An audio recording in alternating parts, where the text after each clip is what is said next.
ဘာဆိုင်မှာငွေစုတဲ့အကြောင်းကြတော့ तू ကနီလန်းတစ်တစ်ခုကိုစမ်းကြည့်ပြန်တော့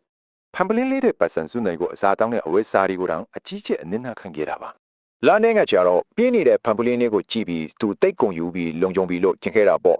ကဲဈေးကိုသွားကြည့်အောင်သူကပြောင်းဖို့3ရက်လောက်ပဲနိုင်မယ်လို့ယုံကြည်နေခဲ့တာလေ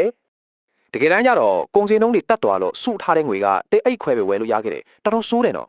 ဒီနေရာမှာအဒီကငွေကြေးဖောင်းပေါ်မှုပါပဲဒါဟာငွေတောင်ဖို့ကိုကြဆင်းစေတဲ့မမြင်ရတဲ့ထောင်ချောက်တစ်ခုလဲ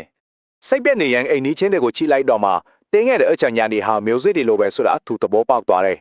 အချိန်မဆွဲတော့ပဲလက်ချံငွေလေးနဲ့ပင်လီနေတဲ့ကြက်ကလေးတချို့ကိုသူချက်ချင်းဝယ်လိုက်ပါတော့တယ်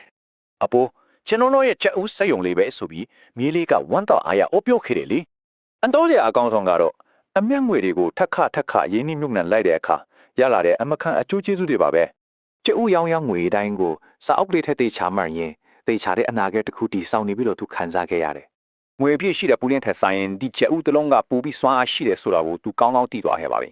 ငွေစုတာကရေကိုစုပ်ကင်ထားတယ်လို့ပဲရင်းနှီးဖြုံနေတာကတော့အကြီးဖြစ်လာမဲ့မျိုးစေ့ကိုစိုက်ပျိုးတာနဲ့တူပါပဲ